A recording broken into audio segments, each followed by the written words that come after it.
bird on a tree. I'm just sitting here. I got time. It's clear to see. From up here, the world seems small. We can sit together. It's so beautiful, you and me. We meant to be in the great outdoors, forever free.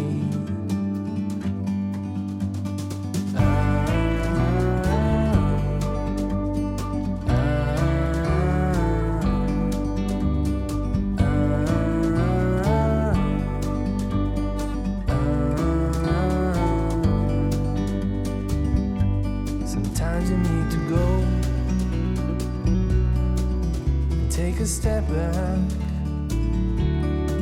to see the truth around you. From a distance you can tell.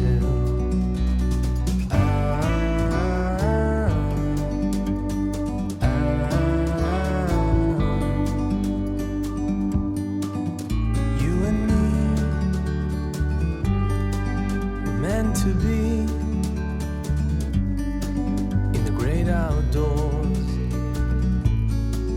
forever free. You and me meant to be in the great outdoors, forever free.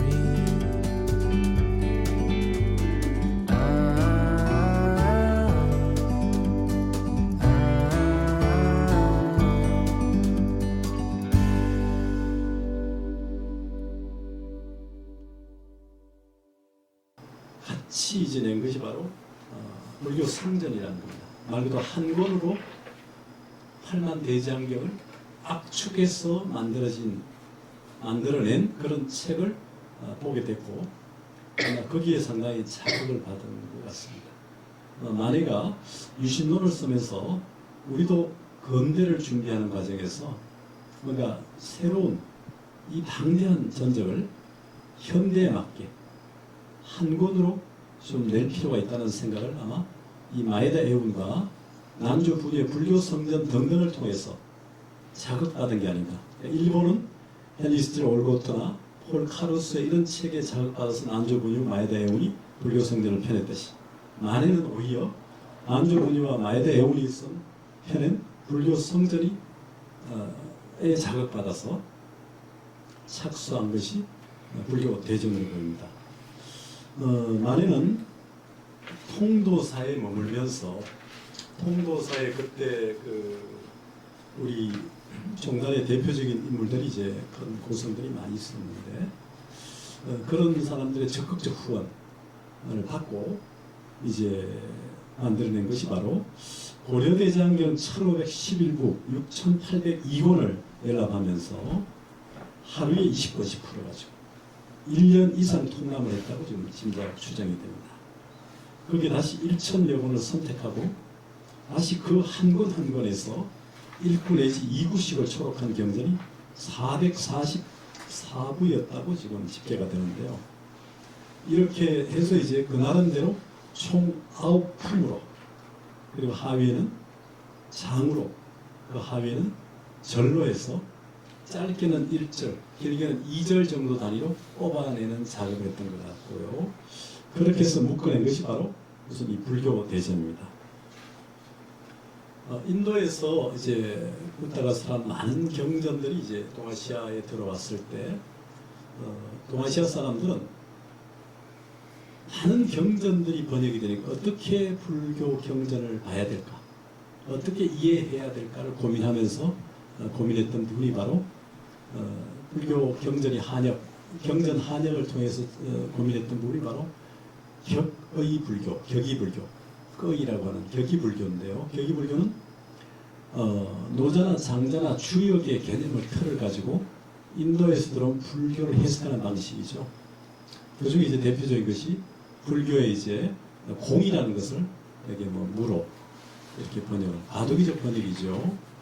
그 다음에 이제 열반을 뭐 무의로, 또 진열을 본무로 이렇게 번역을 했습니다. 과도기적 불교 해석인데, 그 과도기를 지나서 이제 일정한 400년, 짧게는 400년 지나서 우리가 뭐 57년, 70년까지를 한나라 효명제가 제위했던 시절에 불교가 들어왔다고 얘기를 하지만, 널리 알려진 8가지 설 중에 하나, 그 중에 가장 정합수에 있는 것은 오히려 기원전 2년 후한 예제 때 불교가 들어왔다는 것이 더 정합성이 있는 설입니다만, 한 400년 지금, 그 서기 한 400년대 후반, 중후반 정도의 이제 격이불교 터널을 벗어나면서 본의 불교, 본래 불교가 되죠. 그러니까 공을 공으로, 열반을 열반으로, 본무를 진여로, 진여를 바로 진여로 이렇게 번역합니다. 우리가 처음에 들어왔을 때 빵을 빵이라고 부르지 못하고 우리 조선 개떡으로 번역하다가 우리가 의미의 공간을 가지면서 빵을 빵이라 번역하는 시기가 되는 것처럼, 공을 공으로, 그 다음에 이제 무의를, 열반을 열반으로, 그 다음에 진여를 진여로 이렇게 번역하는 시대가 서기 한 400년대 중반 이후부터 본격화 되거든요. 그런 것을 고민해 본다면, 그래서 그런 방식의 이제 격이라는 방식을 통해서 노자나 장자나 주역의 그 해석 틀을 가지고 불교를 빌려서 번역하던 시기를 지나서 이제는 불교 그 자체 개념에 충실한 번역들이 이것입니다. 물론 이제 언어가 다르니까 한자로 번역했지만, 그 다음에 또 하나가 바로 뭐냐면, 이렇게 많은 경전이 번역되니까 어떻게 해야 이 어느 순서로, 어느 방법, 어떤 내용으로 경전을 봐야 될까를 이제 고민했던 것이 바로 흔히 말하는 교상판서입니다. 교상판서. 그러니까 부다의 가르침인 교를, 교의 상 모습을 한 위계를 짓고 그 다음에 해석을 하는 거죠. 그러니까 시간적인 방법으로 해석하거나 내용이나 그 다음에 이제 형식을 통해서 구분하는 방식인데, 시간적인 방식으로 이제 풀이하는 게 이제 특히 천태의 오시교판, 화엄의 이제 오교판 이런 건데, 이를테면 천태교판, 천태 지휘대사가 양자는 남쪽에 3가지 교판, 양자는 북쪽에 8가지에서 흔히 남삼북칠 이런 말입니다. 남쪽에, 양자는 남쪽에 3가지 교판, 양자는 북쪽에 8가지 교판, 7가지 교판에서 이걸 종합한 이후에 이제 자신의 교판을 만드는데, 자, 부다가 깨달음을 얻은 뒤에 제일 먼저 선한 것은 바로 화엄경이었다. 3칠도. 그래서 제1칠이라고 선정이 되고 제2칠일 때 화엄경에 그 화엄경을 설하셨다. 그리고 이제 30대는 다시 이제 재엄미하는 시간을 가졌는데, 그때 500명의 비구들이 일찍이 듣도 보도 못한 가르침을 듣고 자리를 다 떴다. 그래서 좀 더 쉽게 전한 것이 바로 녹야원에서 아함경을 12년간 설하셨다. 그게 제2시입니다. 제3시는 이제는 대성의 방등시라에서 대성경의 일반적인 예를 들어서 유마경이나 사익범천 소문경 같은 대성의 대표적 경전을 설하셨다는 거죠. 그 다음에 그게 8년입니다. 네 번째는 반야부 600권에 해당되는 반야부를 21년 또는 22년 설했다. 그 다음에 이제 마지막에 법화경을 8년 설하면서 1일 1야 올라이트 개념으로 이제 열반경을 추가로 설했다. 그래서 이제 5시, 이 5가지의 시간적 순서를 가지고 설했다고 보는 것이고요. 8교 할 때는 이제 4교인데 장통별원이라고 하는 화법사교, 경전의 내용을 가지고 하는 방식이 있고, 돈점 비밀부정이라 해서 그냥 써던 어떤 즉각적으로 써난 돈, 그레주얼, 점차적으로 비밀, 엄밀하게 부정, 일정한 그 휴지법을 정하지 않고 부정시, 이렇게 해서 화의사교, 이렇게 해서 58교 같은 교판을 세웠죠. 화음은 또 5교 10정판, 소성교, 대성시교, 대성종교, 대성돈교, 대성원교, 이렇게 해서 5교를 세우고, 그 하위에 소성교의 1에서 6종, 그 다음에 시교의 7종, 종교의 8종, 돈교의 9종, 원교의 10종, 이렇게 해서 5교 10종판을 법장대사는 종합합니다. 화엄 3조. 이런 교판이 바로 불교를 이해하는 하나의 그 해석학적 틀이거든요. 그러니까 전 불교, 전 대장경을 저 위에서 조감을 하듯이 통해서 보는 건데, 자, 그런 교판의 전통을 보면 만해 불교 대전은 일종의 만해 교판이라고 볼 수 있습니다. 만해는 지금 이것을 구품으로 조성을 했는데, 그 많은 대장경을 일본의 불교 성전이나 유럽의 그 교리문답이나 부다의 예를 들어서 가스펠송 이런 거하고 좀 다르게 그 나름대로의 불교의 안목을 담아내는 책이 바로 불교 대전이라는 거죠. 이런 전통은 이후에 지금 우리 조명기 박사 동대 총장을 했던 분이 원효도 연구했던 분이 그런 걸 만든 적이 있고요. 또 이후에 조계종에서 1972년에 불교 성전을 만들어냈습니다. 동대 입학생들 한 번씩 다 선물로 주고 그랬는데, 또 최근에 조계종에서 종단에서 만든 불교 성전이 하나 있고, 또 동대에서 만든 동국 역경원에서 만든 동국 불교 성전 다시 이제 새롭게 리뉴얼해서 나온 것도 있습니다. 자, 우리가 이제 성서, 기독교 성서는 뭡니까? 신구약 합쳐 66편 아닙니까? 자, 성서는 한 권에 다 들어있잖아요. 거기 이제 방해 성서가 있죠. 여러 방해 성서가 또 주목을 많이 받고 하지만, 그러니까 이 한 권으로 옛날에 권수야 얇으니까 이걸 다 중국의 13경 하더라도 뭡니까? 불교 경전 13개를 뽑았잖아요. 석시 13경. 사서 3경 한다 하더라도 사서와 3경 7가지죠. 그렇게 따지면. 그거에도 많잖아요. 근데 왜 사서 3경 또는 사서 5경인가? 왜 6경인가? 왜 13경인가? 왜 신구약에 66편인가? 이렇게 따지면 그 나름대로 체계가 있잖아요. 마가, 누가, 복 이렇게 하듯이. 그러니까 그 나름대로 체계를 만들었고, 그 체계가 통용이 되니까 지금도 이렇게 익히고 있고, 한국 기독교 성서에 이렇게 해서 지금 다시 개혁을 해서 지금 아프리카까지 수출하잖아요. 아마 한국 성서를 성서를 가장 많이 수출한 나라는 우리나라거든요. 대한민국이 성서를 가장 많이 수출해요. 전 세계. 조그만 편부터. 이런 부분은 일본의 거기가 일본 불교 성전협회인가요? 거기서 한 권짜리 불교 성전을 만들어서 그 일본의 호텔에 가면 전부 비치가 돼 있죠, 거의. 그런 전통은 일본이 아주 적극적으로 잘하고 있는데, 우리나라 원불교도 그렇게 요새 하고 있고, 또 정산도도 그렇게 하고 있고, 대순 이렇게 종교마다 그런 걸 하고 있지 않습니까? 특히 이제 신흥 종교들이 많이 그렇게 하는 편인데, 근데 이제 불교나 유교도 그렇고 도교도 그렇죠. 이 방대한 부분을 한 것으로 뽑아내서 대중화하는 작업을 통해서 방편으로 포교를 하고 좀 더 전문가들 더 들어와서 직접 또 개별적인 걸 보면 되는 거니까. 1914년, 12년부터 만해는 통도사에 들어가서 이러한 작업을 했는데, 왜 이러한 작업을 했을까? 아마 자신이 생각했던 불교 유신의 여러 가지 개혁안, 그 개혁안에 근거해서 아마 계몽의 단계를 거쳐서, 개혁의 단계를 거쳐서 실천의 단계로 나아가게 하기 위해서 이런 일련의 과정으로 간 것이 아닌가 하는 생각이 들고요. 결국은 우리가 모든 게 이제 계몽의 시대를 거칠 수밖에 없죠. 모든 분야에 계몽은 있고, 문학에도 계몽주의 문학, 낭만주의 문학 이렇게 쭉 가잖아요.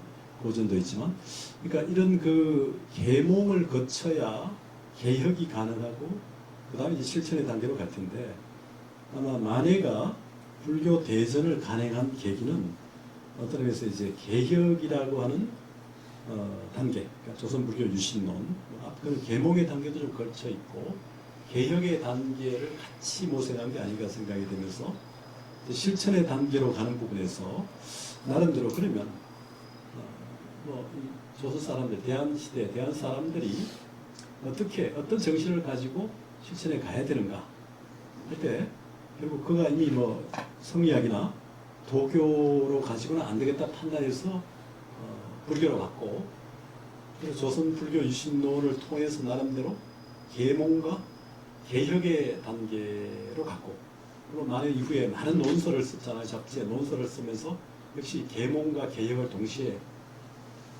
그러면서 이제 실천의 단계로 가는 부분에서 하나의 실천의 근거를 아마 불교 대전으로 만들고 자기가 몸속 독립운동에 투신하면서 감옥에 갇히기도 하고 3.1운동을 또 주도하기도 하고 일련의 작업들이 그런 과정을 거쳤던 것이 아닌가 하는 생각이 듭니다.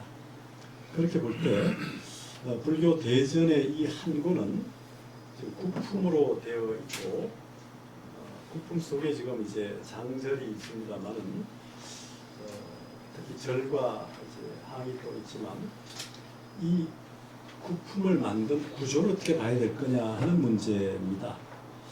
아마 이제 만해 교판이라는 말을 썼지만 종래 그런 교판의 의미도 있지만 현대, 뭐 근대라 해도 좋고 근대나 현대라고 하는 새로운 요구 그건 아마 역시 근대라고 하는 부분에 대한 정의는 다양할 수 있는데 우리 손 박사님 질문도 하셨지만 역시 아무래도 이제 뭐 근대의 특징이 도시화, 대중화, 한거라 뭐 이런 맥락 속에서 시도된 것이 아닌가. 그러기 위해서는 좀 더 뭡니까 압축, 뭐 단순, 그런 뭐 절제 뭐 이런 부분도 좀 동원이 돼야 될 테고요.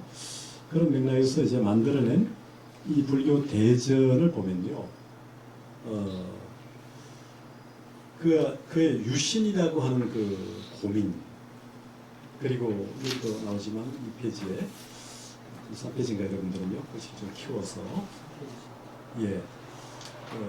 불교 전통을 현대 상황에 맞추는 유신 작업으로서 이제 불교 대전이 결국 현대인의 불교 성전일 수밖에 없지 않겠는가. 물론 만해는 그 당시에 북한문 혼용으로 썼습니다. 북한문 혼용체 그때 그렇게 썼으니까. 우리가 지금 보는 것은 이원섭 선생 뭐 시인이자 신입회 회장도 있고 한문을 잘하는 분인데 이분이 이제 번역한 것은 우리말로 지금 번역한 건데요. 여기 보면 이제 성가에게 불교 혁신을 호소한 것이 유신론이라면 불교 대전은 성전을 간이화, 쉽게 이제 간소화하고 쉽게 풀어내는 게 이제 근대 특징이죠. 또 실용화 이렇게 하는 것은 삼보를 인간 생활과 일체화시킨 것. 이건 이제 조명기 선생님의 이제 동대 총장이던 분의 평가입니다만은 이런 형식으로 이제 구성이 되어 있다 볼 수가 있습니다. 그래서 이제 불교 대전은 당시 국화문 혼용체로 쓰이긴 했지만 유신론과 상당히 짝을로 되어 있는 작품이 아닌가. 그러니까 일본을 통해서 일본의 경험을 통해서 1910년에 써서 13년에 간행한 유신론과 간행되기 직전에 바로 착후해서 12년부터 통도사에 들어가서 준비해서 14년에 간행했단 말이죠. 그러니까 불교 대전이 결국 근대시대의 산물이라고 하는 측면들 이런 부분들은 뭐 그렇게 볼 수 있고요. 결국은 만해는 바로 이 근대 불교 성전이자 현대 불교 성전이라는 맥락을 고려했던 것이 아닌가. 물론 본인은 국한문 혼용체로 했지만 언젠가는 이게 한글 전용 시대가 되면 한글로 번역이 될 거라 생각했고요. 우리가 되게 한 30년마다 말들이 바뀐다 해서 한국 기독교 성서도 보면 30년 단위로 개혁하지 않습니까? 우리 말들이 되게 한 세대 바뀌면 말이 바뀌잖아요.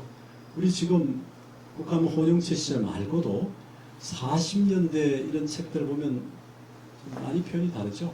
70년대 가도 좀 다르고 요새는 뭐 정부와 뭐 이렇게 기계화되는 상황에서 뭐 말들이 막 생략되어 이니셜을 막 따지 않습니까? 뭐 AZ 세대, 뭐 MZ 세대, 뭐 이렇게 무슨 세대 이렇게 붙이면 이게 무슨 말인지 사람들은 잘 모르지만 그 풀이가 또 필요하고 또 말을 줄여가지고 요새 뭐 말이 길면 전부 헤드라인처럼 첫 글자만 따가지고 부르잖아요.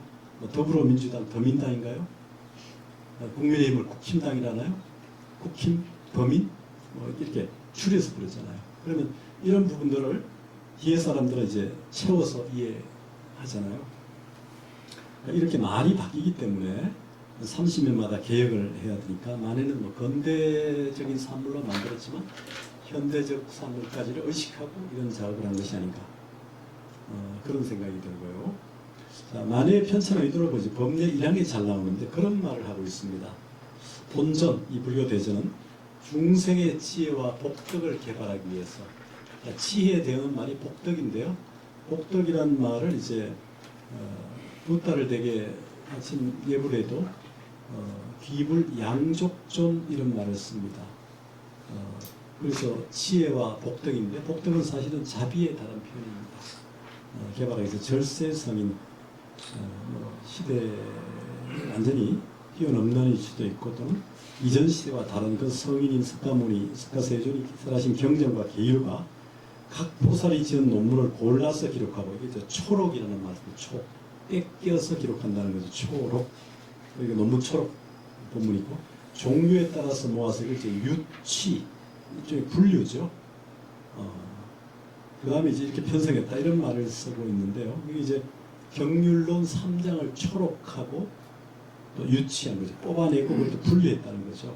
그러니까 이 분류라는 의미가 초록도 그렇지만 결국 격의불교를 통한 경전한역, 교상판서를 통한 종파 형성 이런 의미에서 결국 중국 불교의 중요한 특징을 격의불교를 통한 경전한역, 교상판서를 통한 종파 형성이라는 말을 씁니다. 이 하나 더 추가하면서 세 번째는 수행의 대명사로서 선불교의 완성이라고 하는 것을 하나 중국 불교의 특징으로 볼 수 있는데 선이라는 게 모든 수행의 대명사이기 때문에 우리가 달마선, 이게 능가선으로 보는 능가경에 의한 그 다음에 이제 조사 도노선 이런 말씀 나중에 이제 가나선 또 연불선, 조동선, 임재선 그래서 절수행까지 이렇게 이런 의미의 이제 수행의 대명사로서 선불교의 완성이라는 말을 이제 이 두 개와 함께 격의불교를 통한 경전하며 교상판서를 종파 형성에 추가해서 중국 불교의 3대 특징을 얘기합니다만은 만에는 바로 이런 맥락을 쭉 살펴오면서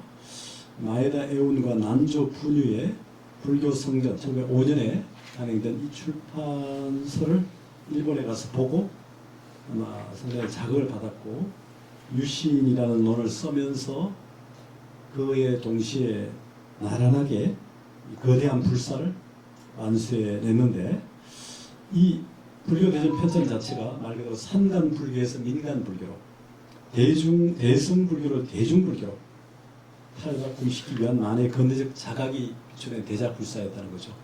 만의 불교를 대개 대중 불교라고 얘기합니다. 임리 입수란 말을 해요.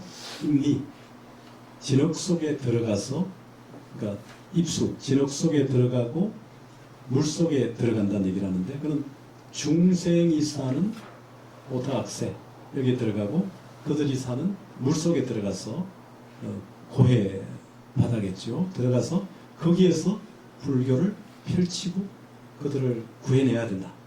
이런 의미에서 만해 불교를 되게 한마디로 대중불교란 말을 쓰는데 그 대중불교는 사실은 대성불교이기도 하죠. 아마 이후에 이제 다음 달 할 때 그의 만해 사상의 꽃이라고 저 보는 게 이제 시편담 주예인데요. 시편담이라는 게 이제 조동종의 대표적인 이제 동안 상찰 선사 같은 분이 이제 뽑아낸 10가지 현담 일종의 칠언절구시 10편인데 여기에 대해서 고래로 많은 주석이 덧붙였고 거기 이제 동안 상찰도 있고 또 조동종이니까 조산 본적의 주도 있고 또 열경 우리가 매울당 김섭의 주도 있고 만해의 주도 있는데 거기에 그런 말이 나옵니다. 선종에서 많이 하는 말이에요. 인도의 대승불교는 중생들 속으로 들어가서 큰 수레로 고통받는 사람을 이끌어내는 것이 대승불교라고 얘기한다면 동아시아로 들어온 그 선종의 불교는 고연 나냐 뭐 선방에 앉아서 혼자 고요히 수행하는 것으로 일반적으로 많이 보죠. 이런 불교는 사실은 불교가 말하는 아라한 불교죠. 자신의 개인의 구원, 개인의 깨달음을 그러니까 추구하는 그런 불교인데 이거 말고 또 다른 가풍으로 나타난 것이 이제 중국의 특히 우리 신라의 신라 출신의 왕이었던 무상선사의 가풍의 시작으로 보이는데요.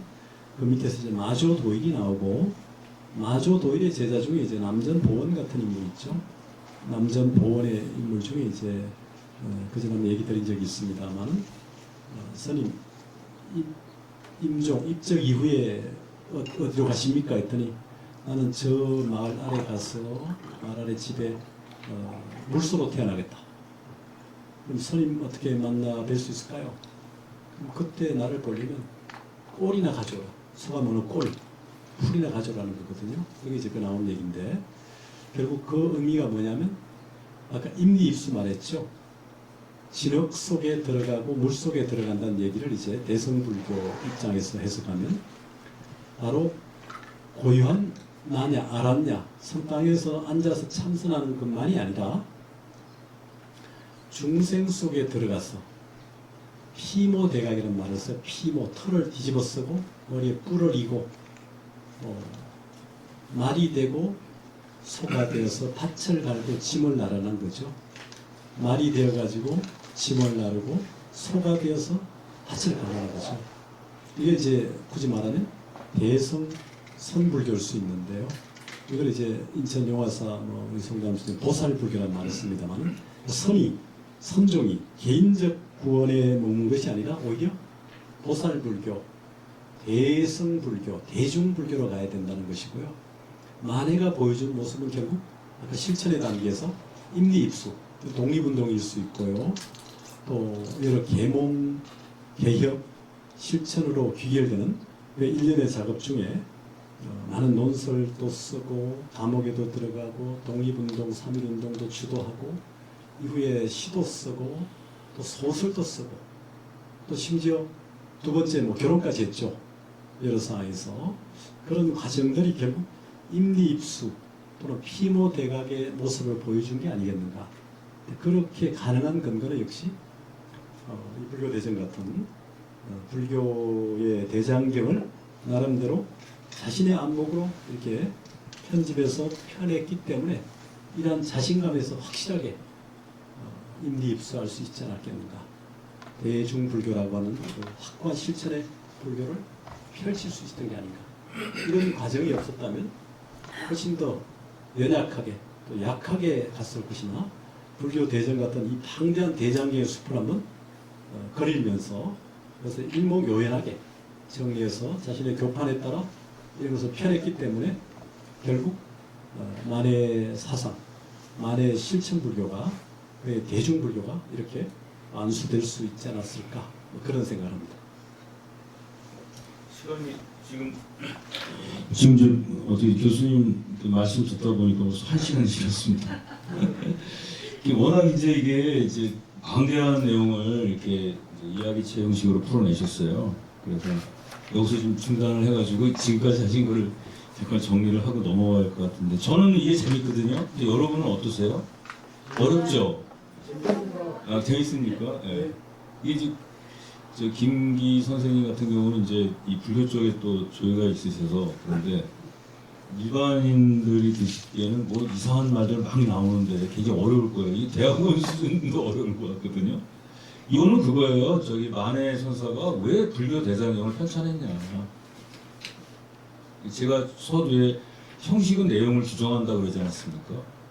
이제 만해가 이걸 편찬하게 된 게 이제 다른 나라에는 그 이렇게 한 권으로 읽는 불교 대전이라든가 그러니까 옛날 불교라는 게 전부 다 이렇게 막 굉장히 많잖아요. 여러 경이 혼재되어 있는데 그렇게 사람들이 보기가 어려워요. 그래서 그거를 이렇게 이제 일목요연하게 정리해 놓은 게 이제 불교 대전이에요. 근데 이게 유럽에도 있었고 일본에도 있었습니다. 근데 이제 만해 같은 경우는 좀 독특하게 이렇게 분류를 하셨죠. 근데 그게 형식이 그렇게 된 거 아니에요. 저는 이제 제가 노노 같은 경우를 제가 노노의 성립을 쓰면서도 그랬는데 노노가 모두 483장입니다. 상당편 합치면 500장인데 그 무수히 많은 공자님 말씀을 20편으로 만들어 놨어요. 그래서 각 편에다가 다 이렇게 배치를 합니다. 그래서 그 노노의 그 20편, 하기편부터 요할편까지 그 형식을 보면 그 노노 편찬자의 생각을 알 수 있는 거예요. 그러니까 형식을 보면 내용이 보여요. 우리가. 그래서 이게 일본이나 중국이나 유럽 같은 경우에서 그 불교 대전이 많이 나왔는데 그 편찬 방식이 있어요. 그 순서라든가 목차라든가.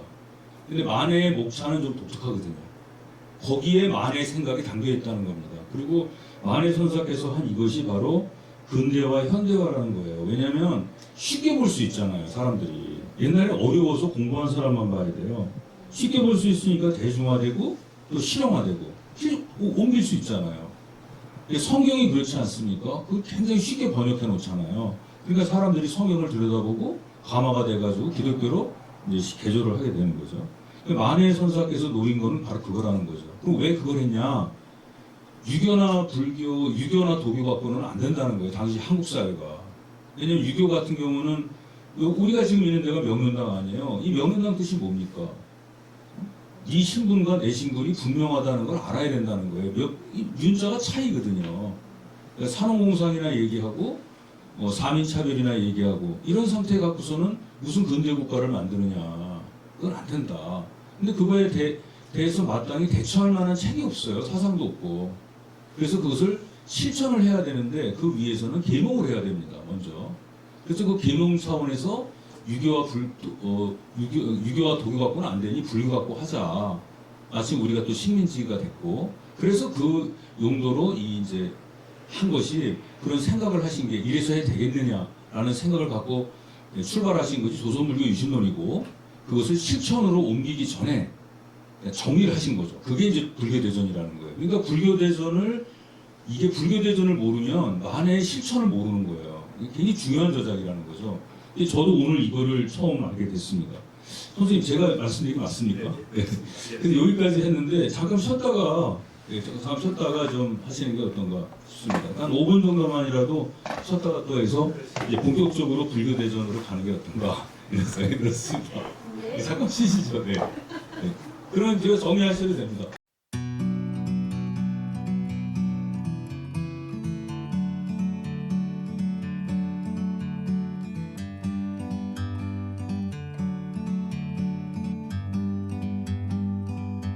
Like a bird on a tree,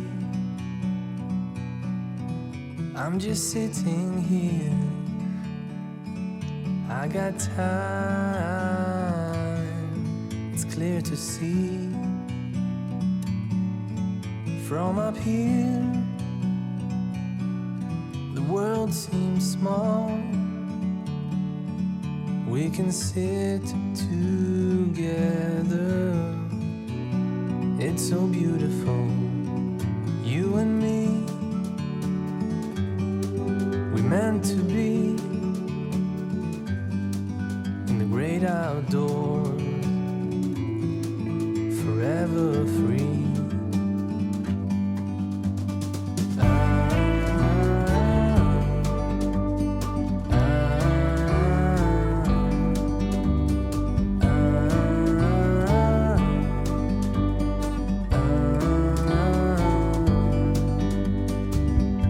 Sometimes you need to go and take a step back to see the truth around you. From a distance you can tell.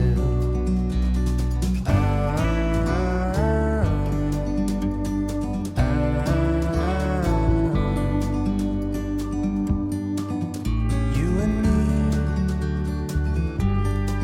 we're meant to be in the great outdoors, forever free.